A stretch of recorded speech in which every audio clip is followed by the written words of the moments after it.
Yo, yo, yo, what's good, everybody? It's your boy Jamie K back with my mans. I Stack the Boss. It's another day, another episode. Yo, what's good, fam? A lot to talk about. A lot to talk about this week, man. Yeah, man. The internet has been buzzing all week. A whole bunch of stuff going on. So, yo, man, I'm ready to get into it. If you're ready to get into it, but I always like to do the shout out to all the people watching us right now. Word. We appreciate you. Hit the like button, comment. This is an interactive show, but also, man, I'd like to start off, man. How was your week, bro? Week was good, man. I got a lot accomplished this week, man. My focus has really been outside of my 9 to 5 job has really just been my business, man. Just kind of locking in and getting a lot done, man. Trying to build up the visibility, trying to connect with the people, keep them excited about, what's to come and the stuff that I got coming out. So I'm excited, man. Just a lot going on with that. But really, man, it was a low key week for me. Yeah, yeah. Even What with about you? man, it's been man, it's been low key too, man. With Yeah. just all the stuff going on, family and managing, the church and stuff like that, and doing the Right. show. So, I can appreciate it. It wasn't as hectic as it usually is. So I'll rock with that, man. I'm Right, still right, right. alive, so can't be mad at that. Man, listen, yeah, I keep getting, notices from friends and family, people like, back in Miami, and in some other places, man, where, people close to them are contracting COVID. And it's real because I guess what I'm seeing is people out here, like, it's not existing, like they are either immune to it or something. But I keep seeing these, pool parties, these, big get-togethers, people in public without masks. So I don't know. I don't know what needs to happen for people to wake up, man. Man, unfortunately, man, I just hope it's not more people dying. But so it's interesting, man. People look to leadership, and they look to it for leadership. So when your Right. leadership is talking about opening up the city and all this other stuff, people obviously are going to start, being relaxed about it. And so when people get relaxed about it, then the disease starts spreading. Man, I watched this video on Facebook last night, and it was showing how beneficial masks are. And they showed like this dude, he has this camera set up in front of his black screen, and they showed like the amount of germs that comes out of one person's mouth when they sneeze or when they talk. It's nuts, Wow. man, to see just to see how easily any disease can be spread, but how prevalent COVID-19 is. Right, right. I think what's disheartening about all of this is the fact that these governors are pushing to open schools so early. And I have a lot of teacher friends that I guess they're in a between a rock and a hard place because it is their livelihood. If they choose not to go back, then they could be fired. But then you also talk about the kids having, kids and how they are as far as like touching each other's food or touching each other's desk or pencils or crayons or whatever. They're like, epicenters for germs. Yeah. And the fact that they're like pushing for this to like, happen. I don't understand the immediate benefit. I don't understand why they won't fund remote learning and that kind of stuff to just at least some continuity. But man, I don't get the push for it. I don't get it either, man. It don't make no sense. But I think this is what it is, bro. It's like the people that are in leadership, man, they live a life that's completely opposite than the people who vote for them, at least Right. for majority of Americans, people Right. like you and I. So their kids, and I'm making an assumption, their kids, they don't have to go to school. The teachers come to them. You know what I'm saying? So Right. their kids are not at a threat for COVID-19. And so, like, I'm glad you hit the topic because we had a little picture here. This is what school is gonna look like if they reopen in August or whenever they do in out here. But here's what's crazy about that is the people that are gonna be affected the most by it is gonna be black and brown people. Right. You know what I'm saying? It's going to be black and brown kids that have to go in the classroom.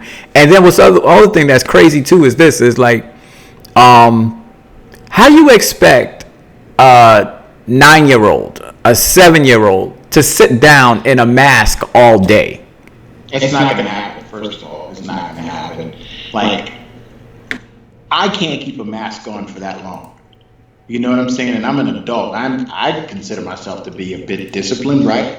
But you're talking about kids that are fidgety by nature, get annoyed very easily. They're not going to keep those masks on. They're going to touch each other's mask, and it's just excuse my language, but a shit show. Yeah, and not only that, bro. It's this. So Roger Stone, right? Mm-hmm.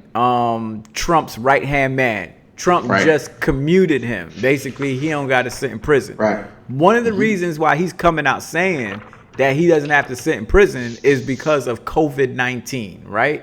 Right. So here's what's crazy. This adult can't go to prison because of COVID-19, but you can mandate for children to go to school with COVID-19. Like, where's the logic in that? I don't want to be like a conspiracy theorist and try to drum up all these, misnomers as to why this is happening. But somebody in the comments, just give me your theory, because I can't make heads or tails of it as to what the push is, right? I know that, public schools get funded, per head count by the government and so forth. And I don't know if that's kind of like the push because it's still big business. I mean, I don't understand it.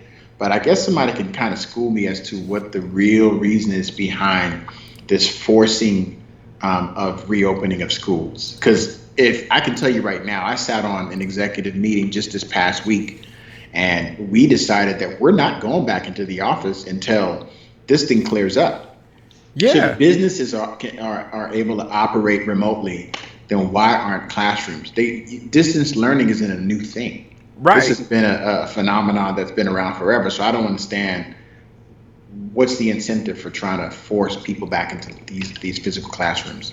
Yeah, man. I don't know what the incentive is. I know there's a lot of smart, dope people that watch our show from week to week who have the answers. But my man Clifton Stevenson, shout out to Clifton Stevenson, man. He's been with us from day one, yo. So big shout. We gotta have him on the show one day. And to everybody else, Nicole, she's been here. B. Leah, just some other people that have been commenting. Chandria Leah Williams, all of y'all. Shout out to y'all. But here the thing is, man. So $10,000 per child in the seat.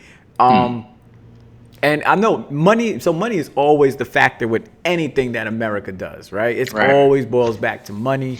But and it's unfortunate because I see it as this. I think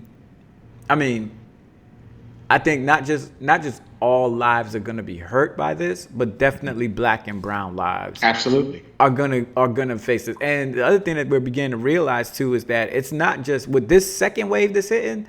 It's not just the senior citizens, because when it first came out, it was senior citizens. Now it's like young adults, and children can get it too. And man, let's also think about the teachers that can be prone to this. Carlene's a early childhood teacher. Ain't no way these kids are gonna sit down with a mask, especially that age. They're touchy, they're feely. Crown needs to be held. Listen, and she's gonna have to come back into your house every single day, right? Our hats off to the frontline workers that have to be around that, like on the front line in front of that. Shouts out to y'all. But you talk about teachers now having to go into these classrooms and interact with everyone and people that are on their team, and then have to then bring that back into the house. And I can almost guarantee they won't be providing them with any type of mechanism or any type of equipment to protect themselves. It's probably going to come out of their own pockets, which is still crazy to me. I don't understand it, but I tell you, man, it's like the people on the short end of the stick just keeps getting shafted. Yeah. And then so Hanya, Isabel, Satoshi, I probably messed up your name. I'm sorry, but you brought up a good point. She says remote learning widens the gap between wealthy and poor children, and not all families have internet or devices for kids. And that's a great point. But so why not reroute the resources? So if it's $10,000 per child per semester, laptops or Chromebooks for that matter are probably $200, $300 at best, maybe $400 or $500 for a really good one, right? If that's the case and you need access to the equipment, you're spending $10,000 per child per semester uh, for all those kids. And you mean to tell me that laptops or technology or access to technology and internet is the issue? Yeah. That's not the issue. I think people are picking and choosing, what they want to fund and what they don't want to fund. There should be absolutely no Yeah. reason why Yeah. any kid in a modern country like America doesn't have access to a laptop and internet. And you hit the hammer on the head, and I agree. I think, man, redirect the forces, redirect the resources to get the kids the Chromebooks and laptops, and then hold these conglomerate internet companies, these internet providers, and city council people to develop the infrastructure in poor communities that need high-speed internet. Because, Right. dude, man, I was blown away when I found out that there are areas in Dallas that can't get high-speed internet. That blows my mind. Yeah. So I mean, and this is the problem that our society does. It always finds a way to shift the blame on the victims, and so we'll ignore. I think Malcolm X didn't say it like this, but this is where I got it from. He was like, man, the media will make you hate the people in the hoodies and love the people in the suits. You know what I'm saying? So the people in the suits, they the ones creating this hysteria. And they get to stand back and say, oh, nothing's happening. We're trying the best we can. But yeah, I agree with you. Redirect the resources. Make sure that schools in lower income neighborhoods have the resources to give the kids Chromebooks and high-speed internet, and find ways around it rather than subjecting them to life-threatening conditions. Well, let me put you on game. So I used to work in the telecom industry for 6.5 years, right? First of all, if a school is within city limits, AT&T, Verizon, and all these fiber companies and internet companies have fiber in the ground, has had fiber in the ground for years. Yeah. That's some of it that's not even being used. So the infrastructure, when people talk about infrastructure, the infrastructure is already there. Right. You just basically need to run a fiber cable up to the building and provide internet. The thing is, this can be subsidized, but no one wants to do it. Right. So it's not the fact that it's not available, it's the fact that who it's going to benefit. Yeah. That's not a high priority. Yeah. I mean, same thing. Let's go back to Flint, right? Like, they intentionally gave them people brown water. They were just like, we're going to be cheap. We're not going to change these pipes, but we're going to make sure that in the poor community, they get the brown water while we redirect the water, the good water, and the better piping infrastructure to those that, I guess, have more money or vote more or whatever it may be. And, it's crazy, man. Like, even so, and the other thing too, man, the whole school conversation is just crazy. That's another show, bro. Yeah, it's another show. We ain't come here to talk about the school stuff, but I can see, man, there's some people in the comments who are passionate about it. And we're gonna do another episode as the weeks come on about the whole school stuff. And even with like schools and segregation, because that's the way you create segregated communities. Right. Having property taxes, fund the school, and all that other stuff. But yeah, man. So moving on. We got to move on, but we got more stuff that I know is gonna be interesting to you. So my man is back. My man. Don't make me yawn. Kanye to the Yeezy, the Grizzle. First of all, man. I'm mad that this dude was able to tap into the CARES Act fund, and he got about, what's that, like $2 million. $2 million, yeah. He's a billionaire. He has a billionaire company with the selling of the Adidas Yeezy line. And you took $2 million away from mom and pop shops that are struggling to stay open. Like, what is that?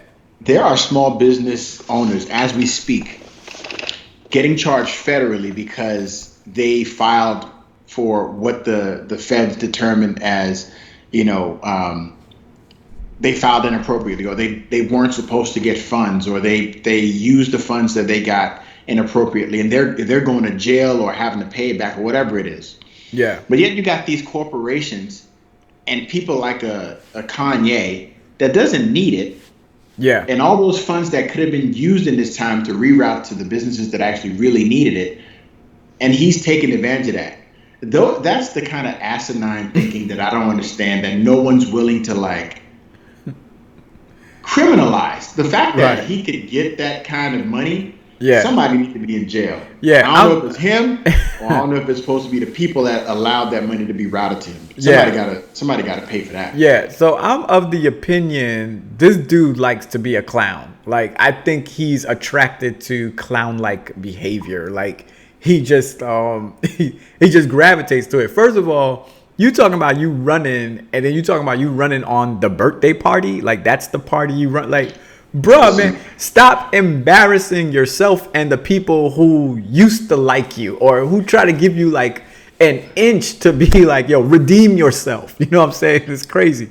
So I have a theory, and Yeah. I kind of alluded to this theory. You and I were talking this week. I have a theory about Kanye West and kind of the I don't like associating this word with him, but this loose genius of Yeah.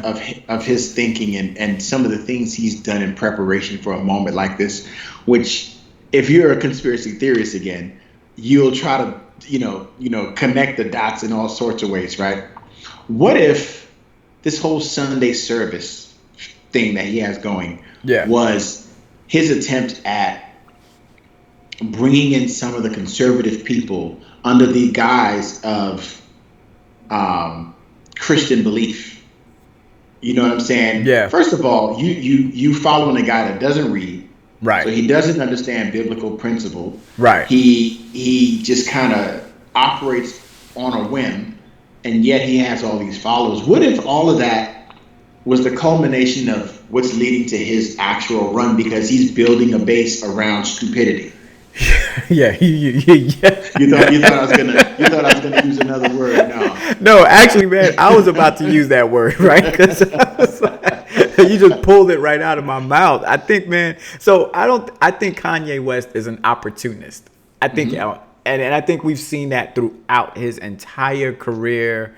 That he's always found ways to insert himself in places he doesn't need to be inserted in, and I think that he craves attention. Now, is Kanye West a genius? That's up for debate, and so like people be like, there are no such thing as geniuses. They just spend extra time doing doing their craft, which makes them better at what they do. Now, we're not talking about that. But is Kanye West smart enough to do something like what you described? Man, I'm very doubtful because the dude, I mean, so I'll put it like this, man.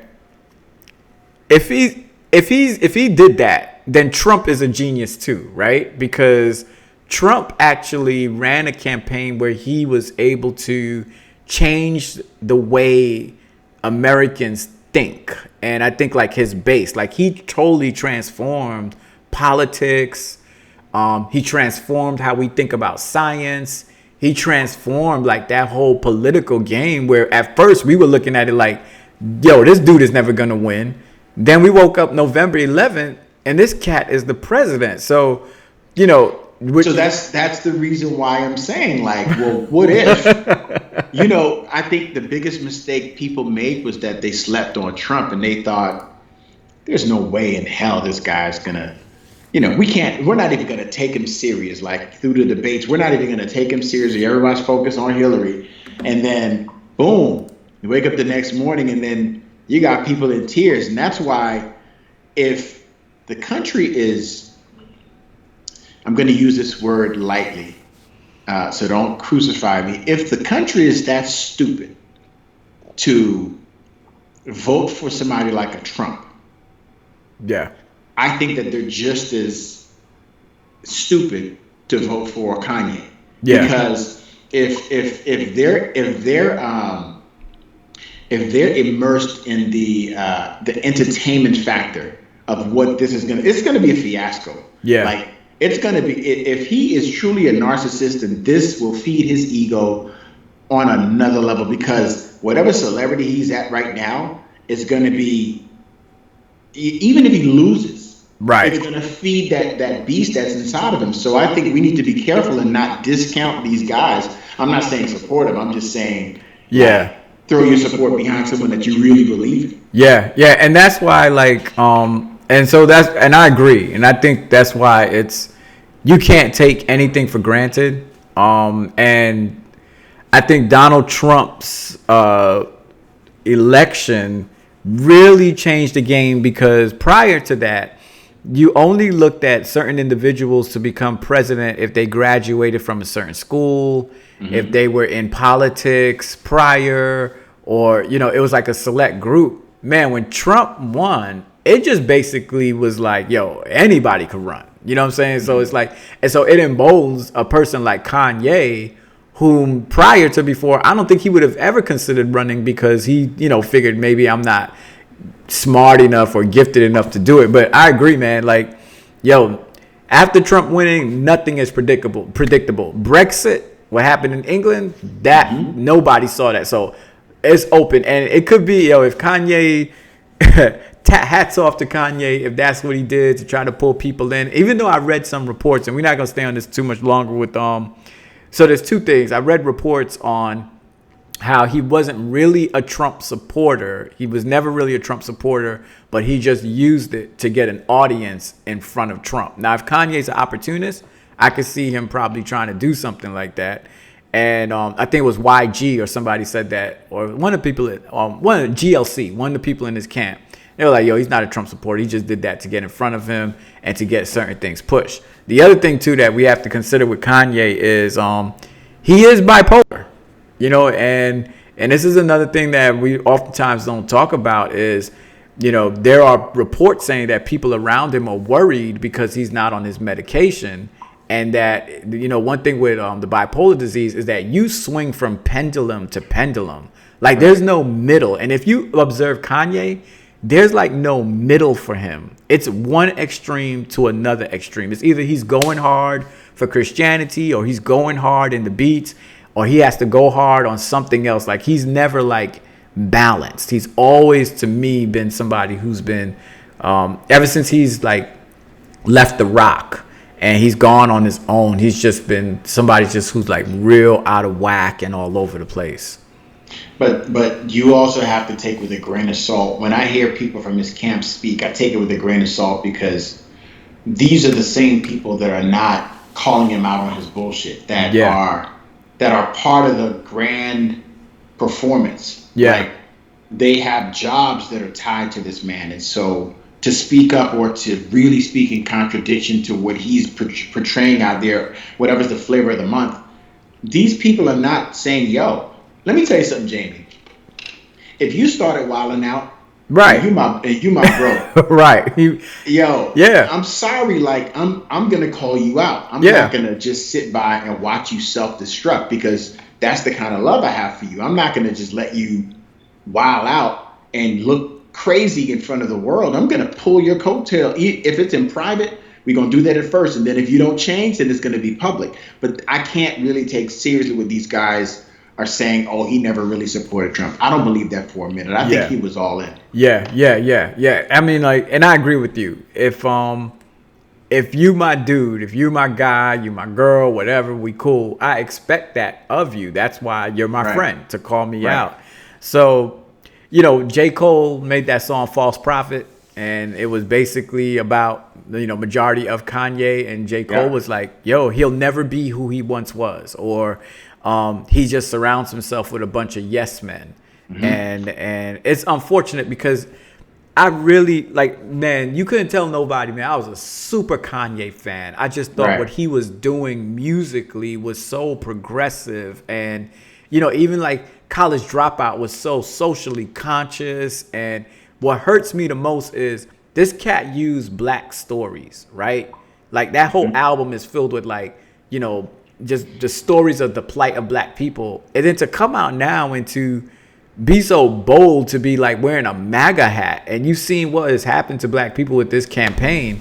I'm like, dude, was you ever real about anything? This is the same guy that had the Confederate flag on his jacket. So, I feel some kind of way too, because what's crazy is when I went to New York, the first time I went to New York to see, Carrie was there for an internship. I went up there, and she took me to a concert, and it happened to be right before College Dropout popped. This is before he really popped off. He had the backpack, had the polo with, the polo sweater with the bear and and the polo, sticking up out of, like, Yeah. I was at one of his first concerts, and so I have a deep affinity for that, for him from that perspective. But then the self-destruction that I see is more sad than it is entertaining. Yeah. So I don't know, man. I'm exhausted. I don't want to talk about this guy. Yeah, we yeah, Kanye exhausts us. So man, real quick, man, the other thing that's been in the news, man, the entanglement. Now, I'll be honest with you.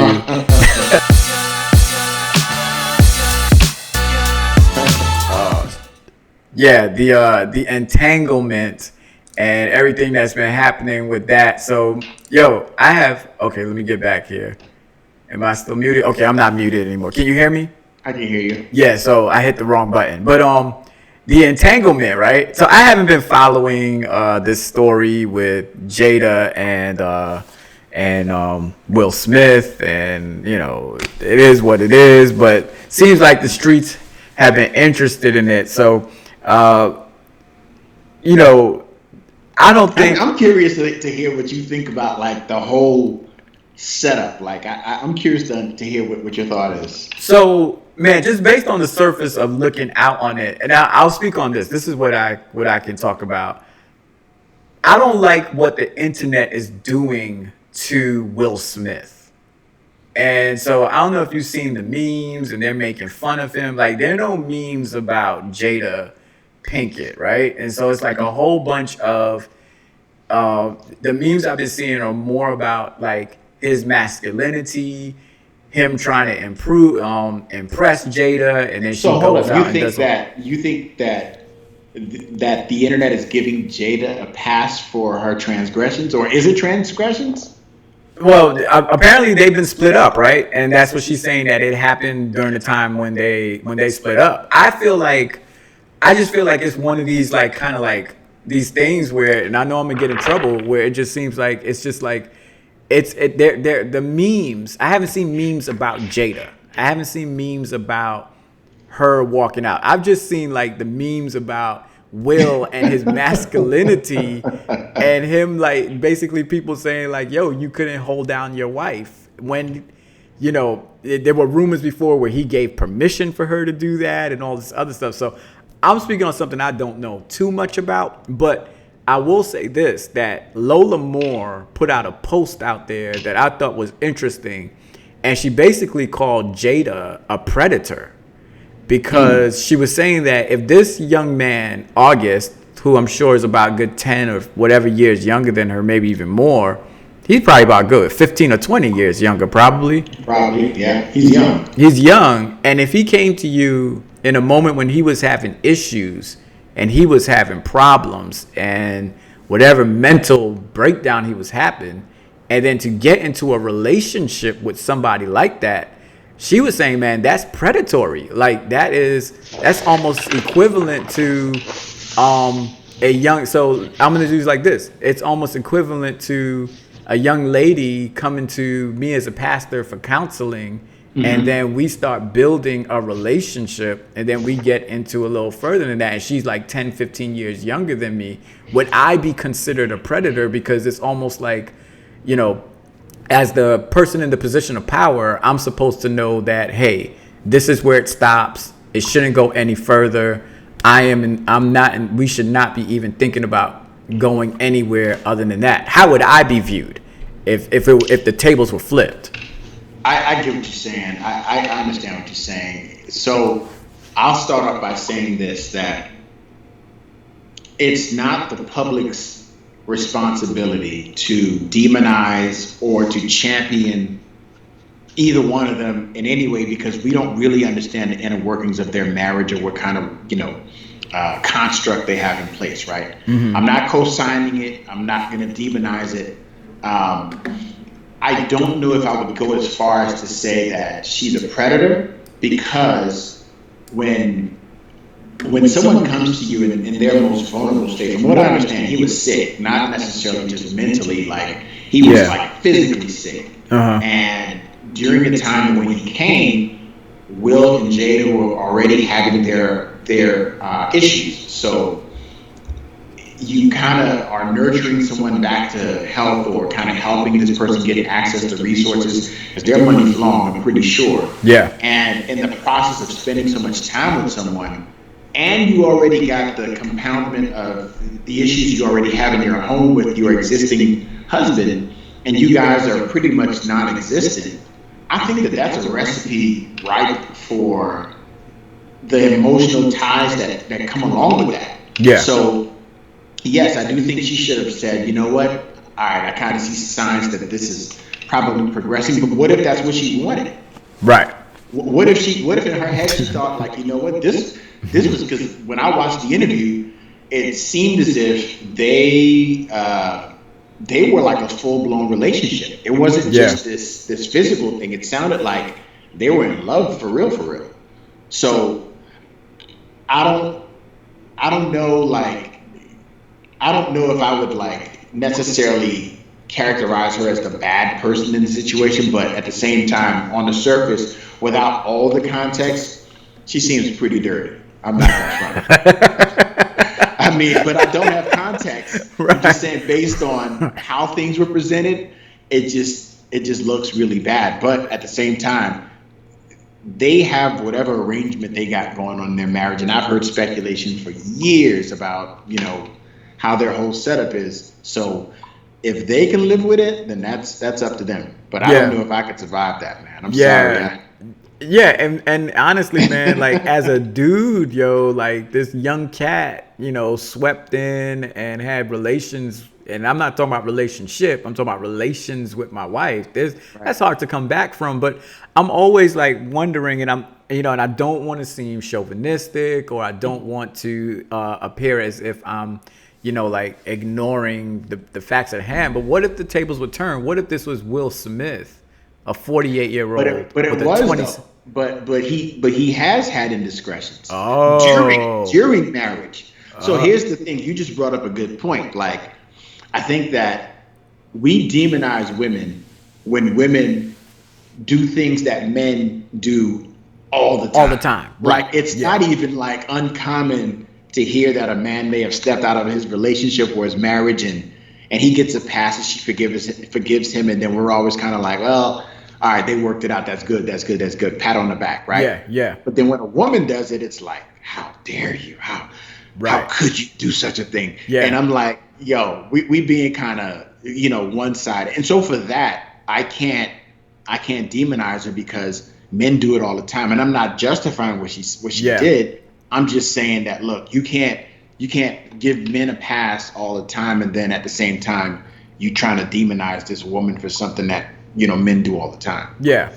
I mean, I'll rock with it. I'll stand corrected to all the women out there. Please don't crucify me. But it is true. Women have to live to a higher standard than men have to. And the moment that they slip up, it's like, oh, she's a slut, she's loose, and she just can't manage her home, which are all male chauvinistic stereotypes. So, I'm willing. I need to watch the video, watch the discussion. I just haven't felt that gravitated to watch it. But I know that it's an interesting, and I'm yet to see how this story unfolds. I hope, because man, they're one of like the strong black couples, right? That we see in but public. That's the danger, though. That's the danger. We don't know the inner workings of what really is going on, and we put these people on pedestals. And I'll say that even to regular couples. Yeah. You know what I'm saying? Like,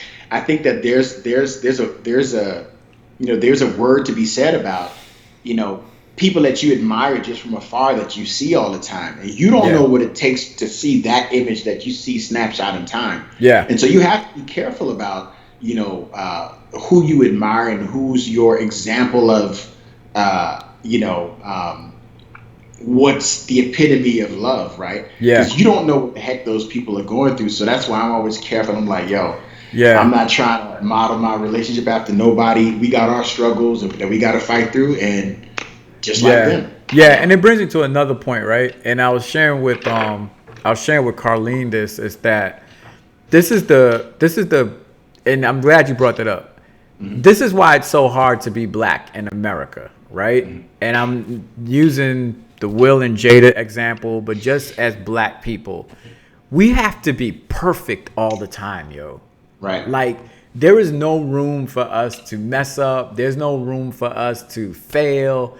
It's like we're always under this microscope and everything has to be perfect. And to your point, you know, with the Smiths, this little, not little, but this discrepancy, it can almost define the public opinion of who they are as people. And it's the same thing for as blacks in America, man. It's like one little discrepancy or one little thing is like, we got to walk this fine line and we can't afford to mess up. Like, can you imagine if Barack Obama got angry? Like one day he just got real pissed off, man, it would, the internet would go nuts. Fox News would have a field day with something like that. I mean, the guy was vilified for wearing a tan suit. Like that was the most wrong he can do. But you know, it's crazy, man, how that happens at times. Right. I agree with you. You know, so I watched the video. Matter of fact, I got an alert because I follow the Red Table every now and again. I may peep some of their videos. It was an incredibly difficult video to watch, right? To watch. And me being an observer, I'm not in that situation. And it was hard for me to watch it because I was putting myself in Will's position and also putting myself in Jada's position to try to understand the context of how that whole thing played out. So imagine being an observer and it being hard to watch. Imagine sitting at that table. Because I don't know, again, they're actors, so I don't know if they did a rehearsal and came to the table and kind of played roles. I don't know. But what I would say is, if that was genuinely a first-time conversation that they were really having for the first time at that table, it had to be incredibly difficult to, one, be Will listening to that, and two, Jada having to like even respond and say that, you know what I'm saying? So, yeah, I mean, there's no pretty way to try to paint it. But what I will say is that I admire the fact that, you know, they have found whatever path they can back to each other and to be able to work it out. So from that perspective, hats off. I respect it. Yeah, man. Yeah. And the fact that they can talk about that on a public stage, you know, like most times when stuff like that happens, man, you know, couples go into the back room and they try to work it out. So, you know, props to the Smiths. I hope they get through it. I hate to see another black couple, you know, break up. We always want black love to last, regardless of what it is or whatever the situation may be. But yo, your man August spilled the tea, bro. Like, you know, apparently they said he got permission to spill the tea, but nevertheless, the tea that's not the way they said it on the video. Yeah, because you know what, he came out and he was like, yo, I'm going to get permission. They gave me permission to put that out there. So that's another thing, whether to be debated or not. There's too many contradicting things that are out there. So I don't know. Yeah, we don't know. We don't talk about what we do know, but we do talk about what we do know, and we do know Black Lives Matter. So here it is, this beautiful mural that's in Tallahassee with the painting, the black with the yellow. Shout out to Tallahassee. I think that's a dope move. So, yo, man, a lot of conversation around the internet these few days have been about the Black Lives Matter agenda. And should we support it? Now, I wish I downloaded it, but to all the people watching, you can go on their website and you can see what their agenda is. Now, we know that the organization, the movement was started by these two women. They are lesbians. They are open. They are out. And, you know, they're advocating a lot for gender equality and gender equity and for, you know, gay couples and, you know, them being ostracized and their children. I know I'm messing it up and I'm chopping it up, but that's just not all they're fighting for. But those are just some of the things that they do have as part of their agenda on their website. I don't know, McDonald, you have some more stuff that you want to add to that? Yeah, so I think so. So what we're talking about is there's a video by this young lady. I'm not really sure exactly who she was, but what she did was she went through the website, the About Us tab. If you ever get a chance to look at the Black Lives Matter, you know, website, take a look at it and look at the About Us tab about how they really spell out their agenda. They spell out, you know, who and what they advocate for. And one thing that struck me in the analysis of that webpage was the fact that you don't really see advocacy for fathers, or black men on that page. And so the lady's perspective that was doing the analysis was basically saying like, yo, y'all out here fighting in alignment with this organization that really isn't fighting for y'all.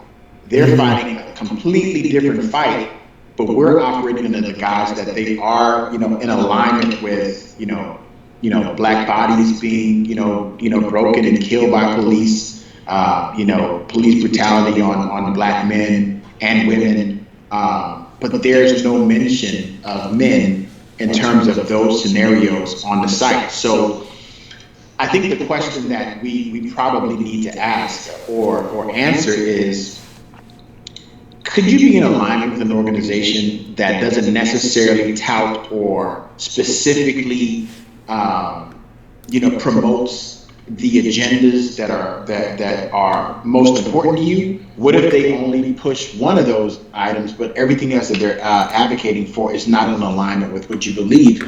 Could you wholeheartedly operate under that banner?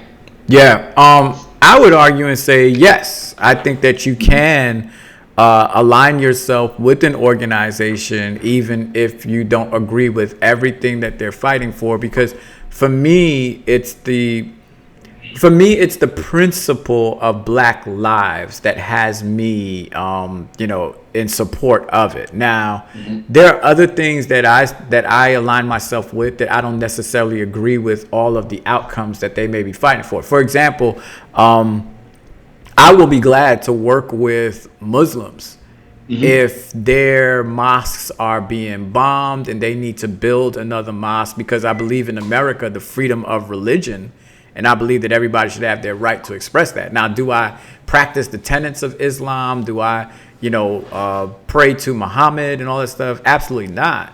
But I believe that as a Muslim, as a Christian, and as a Muslim, they should have the right to the freedom of worship. So I think you can support a organization even if you don't agree with all their tenets. You just have decided within yourself to be like, hey, that's not cool. And I'll say this too, the things that they're saying that they're fighting for, I particularly don't have an issue with them fighting for that.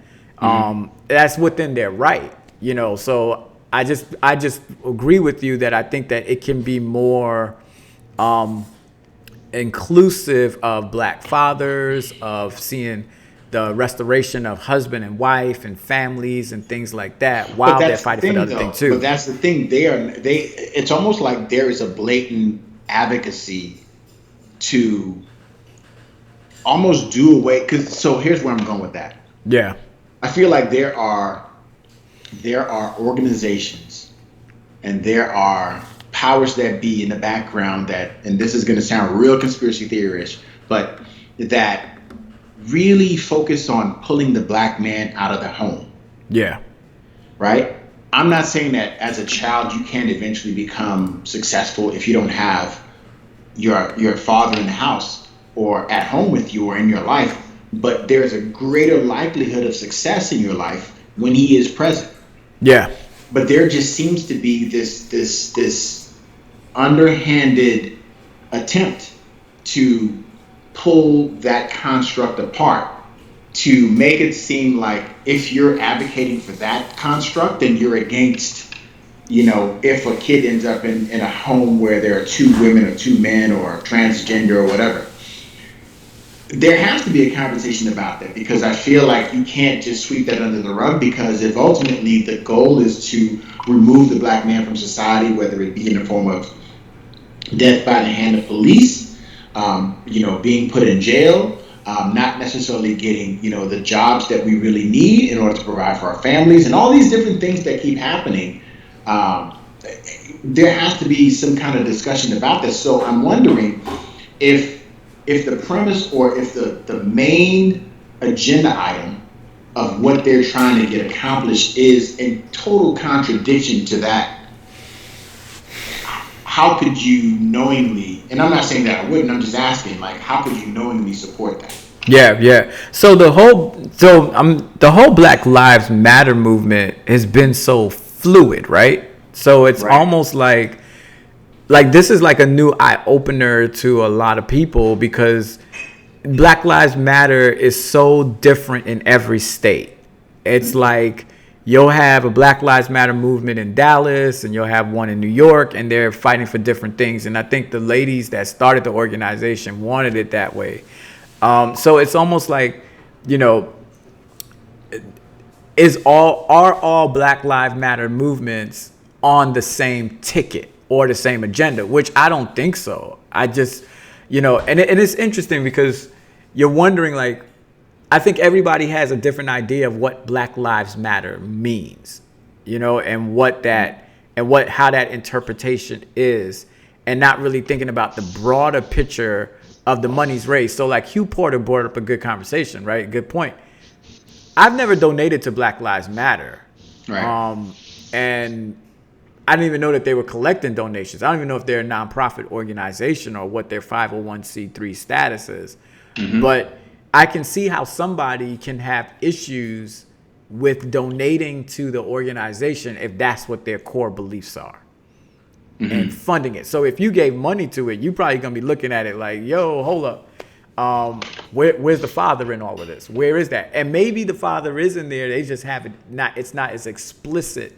But shouldn't it be explicit though? Like, I mean, but if that's because essentially, black men are really being like targeted by police. Like, how could that not be, explicitly? And another thing I would say, the way that they're funded, I don't fully understand how they're funded, but I would also follow the money to really understand what the true agenda is behind the scenes and who's really kind of pulling the strings. I need to understand, who are these big donors? I keep hearing the name George Soros being thrown around, and I don't really understand who or what he is or what type of mechanics he has, strings he's pulling, because he who gives money sometimes want to call the shots. Of course. And tell you what your agenda is. So I really want to understand what that is before I speculate. But I think it's interesting just kind of reading through that website. It just struck me in the way that language was crafted almost intentionally to leave the black man out. Yeah. And you can't. So there can be no conversation about Black Lives Matter and intentionally leave the black man out. Right. If the black man and the black woman too. So let me backtrack. You can't leave the black man or the black woman out of that, because those are the ones who are being victimized by this, this police system that we have in America and around the world. Because black bodies, the darker you are, the lower you are on the totem pole, the class system in any country you go to. So yeah, I agree that it's something worth talking about. It's something worth raising our voice about. But here's my question to you, McDonald: Is it do we need to start something else, or does something else need to rise up? And which sometimes it can. I think if something else rises up, it doesn't need to counter Black Lives Matter. It needs to complement it. And I think we can't have too many organizations that are countering each other. So, and I'll give an example. When Martin Luther King was advocating for civil rights, you had the SNCC and you had the SLCC. They didn't necessarily agree with each other, but they didn't disagree with each other, if that makes any sense. They weren't fighting. Absolutely. They weren't fighting against each other, but they still were pushing towards, an agenda. Because I think the main agenda for me is making sure that the proper systems are in place so that African American men, women, and children can have a fair share at whatever it is, and they have access and they can feel safe and secure. Yeah, I do agree with that. So I do think that you can't be counterproductive where, look, there are many different roads to the same goal, right? I don't think that, I think Martin Luther King and Malcolm X, people talk about them a lot. I think the end game was the embetterment of Black people and people of color. Yeah. It wasn't necessarily that they opposed or disagreed. I think the road they chose may have been a little different, but the end game is the same. So your question was, do we need something else? I think that messaging is important, right? Yeah. Because part of the reason why I think there's such a splintering in Black folks as far as knowing which organization to kind of align themselves with is because messaging is important. Yeah. And we're monolithic people. We all don't believe the same things and so forth. But the messaging of where we're trying to get to has to be clear. And I don't know the true messaging of the Black Lives Matter movement, which is why I think that it's not as strong as it could potentially be. One of the reasons why, I've always been a bit hesitant about these kinds of organizations is because I don't really understand what the end game is. I couldn't articulate that to someone else. I just hear a lot of noise, but I don't see an organization to get to a goal. Like, I don't understand what the goal. Like, I don't see, pointed, bulleted goals that we're trying to achieve. I think it was 2 weeks ago we did a show where you were laying out the Black agenda in terms of the things that we demand and things that we want and the things that we need in order to happen right now, right? Yeah. That's something I can get behind because I fully understand exactly what it is and the steps that it takes in order to get to our end game. I never understood what that was with Black Lives Matter. So I think we probably need another organization that probably speaks to the broad base of people, but is inclusive of everyone. I don't believe in organizations that kind of, the language on the site just really shocked me. Right. And I can't unsee what I saw, and it really raised a lot of alarms for me.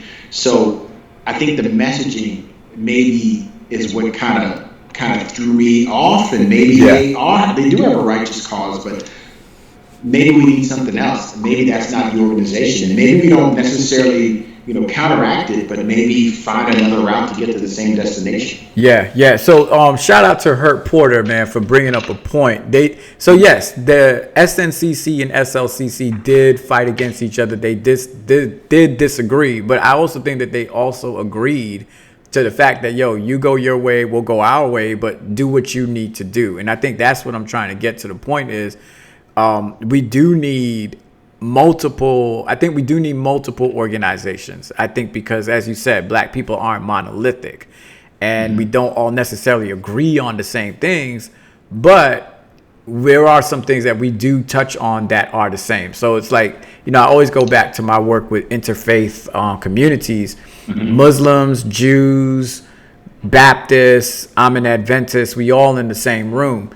We absolutely don't agree theologically. Like nothing theologically we don't agree on. But when it comes to fighting for justice and for humanity, all of, I would say, our sacred texts. So if I'm reading the Bible, Muslim is reading the Quran or the Surah, and the Jew is reading the Torah. The Torah, Yeah, we all find within that book justice. You know what I'm saying? So, and whether I take this highway or that highway, you go your way, we all hey, we need to come together and for justice. And so that's what I'm trying to what I'm hoping is that with other organizations that are rising up, and there are a whole lot, there's BYP and Mothers Against Police Brutality and a lot of famous other organizations. Black Lives Matter just really took off after Trayvon Martin. It's just a matter of making sure that people know what they're fighting for, people keep the main focus ahead, and that maybe there needs to be the father lives matter, Black fathers matter, or whatever, and making sure that we're taking care of each other. I agree 100% with that. So, Hurt Porter said something about, you just need a name, and basically loose messaging and Black folks passion and Black folks would follow. Maybe that's true, but it's hard for me to just follow blindly. I need to understand where we're going, right? You know what I'm saying? The messaging has to be clear. I think it has to be clear. It can't just be loose and expect people to galvanize behind it. You know what I'm saying? We can't just keep dancing and having these rallies and yelling and marching and all that. There has to be next steps.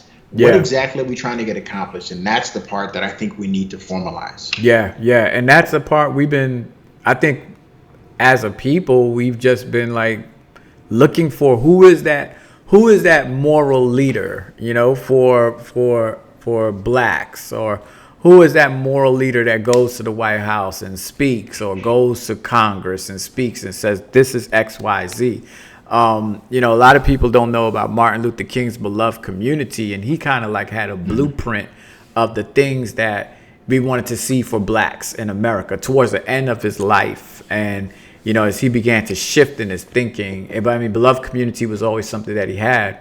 And I think those are some agenda items that we need to stick with, like affordable housing, the right to own, the right to ownership, equality and pay, and to just level the playing field are important attributes or things that we need to continue to fight for. And that should be the black agenda. And I would say it should be the agenda that's taught in our schools. Like Right. our children need to know this is what you're growing up, not only to fight for, but by the time our kids grow up, this is what you're sustaining.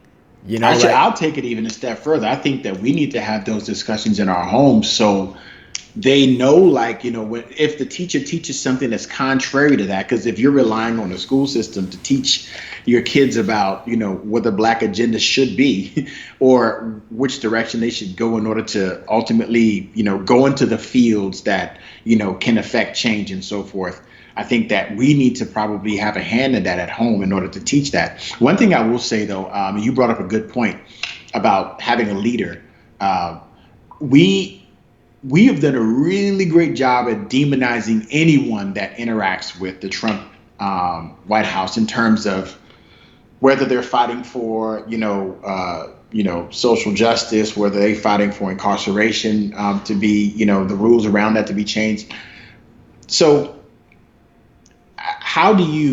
we just talked about, could you align with an organization if you don't wholeheartedly believe or agree with what they stand for? Yeah. I don't agree with a whole lot that the White House, puts out. Most of the things they talk about, I don't agree with, right? Right. But they are in a position of power now. They are the ones in charge. Are we doing ourselves a disservice by not coming to the table? Yeah. So I got a few, man. So man, the comments have been so lit, man. So let me speak to that one. So I put this comment out on the internet on Facebook a few days ago, and I was really directing it at something that's happening now. But I'll put it out here, and I was saying that people always talk about black people need to make their own table. But it makes no sense making your table if you're in the master's dining room, right? And you're using the master's dishes and the master's forks and knives. I think that black people need to be at the table in the White House, but we also need to make a table in a different location. We have enough resources and intelligence in our own community and enough property in our own communities that we don't need to wait on anybody to do anything for us if we just come together and just do it for ourselves. But I also think that we do need to stay at that table and letting that table in the master's house to be like, this is what we doing, whether you like it or not, and stop us if you want to. Black Wall Street was basically an example of that. Like, yo, we about to do for ourselves. And I think today we need to have two tables. We need to have our own table outside of the white system structure, even though in America you're still under that. But it needs to be that kind of table that's just like, yo, bump y'all. We're going to do whatever we need to do. But somebody in the comments brought up something, and I think this is probably going to have to be another episode. But they were talking about, it's easy to criticize other organizations. What is the Adventist Church doing for black families and for black folks? I'm going to say this. The Adventist Church is a white supremacist structure, number one. Yeah. Like, let's just call it what it is, right? Right. And this goes back to our conversation. Do black people need to come to a place where they say, hey, this organization does not support me? Same thing like Black Lives Matter, right? I don't agree with how this organization is moving or what this organization has been treating people who look like me or their silence on these issues. And do black people need to be committed to this system? Right. Well, you know how I feel about that. I think I've been pretty clear about where I stand, and I think that you can't, in good conscience, continue to support a construct that does not speak up um, for issues that impact their base or impact their so-called family, right? So there was something I was going to bring up about, the feminist movement, for instance, right? Every time I hear Breonna Taylor's name, the deafening silence that I hear from the feminist movement not speaking up and going to, up in arms about, her death and the folks that have not been arrested, the cops, thugs have not been arrested that have murdered her, it blows my mind. Yeah. So black women have always been on the front line supporting the feminist movement, but yet when things happen that impact black women specifically, there's silence. Yeah. Oh, bro. Yeah, man. Black women have always supported the church. Right. I mean, the church is made up of black women. Black women have always supported men in leadership. Like they're always, and that's even like going back as far as years, like black women have always been put on the back burner. And I've said this in other spaces and I'll say it today. I think that in this Black Lives Matters movement, I think even in the conversation with race and justice within the church, black women should be leading. Like, I think black women, their voices need to be at the forefront. And we as brothers need to use our power to give them that platform to speak and to speak the way that they speak. I think we can support them that way. Like, and I think that, and as I know you're going to say that you were thinking, I think it's healthy for us because we've always been at the forefront of the conversation and we've kind of pushed them to the side. Right. I think it's time to like let them lead. We'll be cool with it. Listen, man, that's why I think, the question in the comments about, how could we, what is the Seventh Adventist Church doing, to support black folks and black agendas and things like that. Yes, you're absolutely right. They're doing absolutely nothing. And plus it's an organization that has blatantly shown us that they don't value black lives, and they absolutely don't value the women in their organization, and especially black women. Yeah, black women have been at the bottom of the totem pole for years in just about every construct, whether it's corporate America, whether it's the church, whether it's anywhere. You know what I'm saying? So they are doing something. They are not ordaining them, and they are making them live up to the same standards and the same rules, and even higher, because it goes back to what we were saying about black women and women in ministry within the Adventist church. They have to perform at a higher standard than their male counterparts, because they always have to prove that they belong. And so if a woman gets caught in any kind of scandal, oh man, God forbid, they not only mess it up for themselves, they mess it up because the men make it seem like they mess it up for the women, all the other women. Listen, and it's just forget about it. I'll take it to corporate America. It's the same thing. You imagine, black women having to, one, perform at a higher rate than black men, white women, and white men, in order to be considered not even equal, but even considered valued in the organization. Yeah. Right? They have to, maintain their emotions. They can't express themselves. If they do, they're considered angry. There's like every single construct there is that I know that exists in modern day times devalues black women. And I think that we need to get to the point where if there are certain organizations that are going to continue to devalue our black women, we need to decide where we cut the cord. Like, we can't just continue to play that game. It's unhealthy. Right. And it doesn't do anyone any good. So I think that's where I stand with that. I could be a little bit more blunt, but no, man, you're right, man. Black men need to be like, yo, bump this, man. If you can't ordain this woman, then don't ordain me. And I've tried to do that, and they just won't let me. There's some stupid rule, they won't let me give in my ordination license. So I basically rescinded it, and I'm walking around as a commissioned person. I think those are the kind of acts of justice that we need to do for our sisters, to say, hold up, nah, this ain't gonna happen no more. We need to stand for them. But yo, man, this show's been lit. The comments have been blowing up. We appreciate everybody, and let us know, what are some topics or some things y'all want us to talk about. I do want to do this before we end our show. I'm wearing a Father Fresh shirt. As you know, I am a sneaker addict, 12-step sneaker addict. So I got my T-shirt. You want to make sure you get some merch from Father Fresh Store. Tell them how to get it, fam. Yo, you can check us out on www.fatherfreshstore.com. We got stuff for the ladies too. This is not just for men. We got a whole bunch of stuff, man. Just recently, we launched our women's active attire. So check us out. Yeah, man, let us know what you think of it. Yeah, man. So please support Black business. He's doing all his designs himself, and he's got some fresh stuff. And so, ladies, I know you're gonna love it. Raise your voice, academics. I'll put it in the chat box. We got some merch as well. Need you to support. It helps us do this show to get equipment so that we can keep it lit.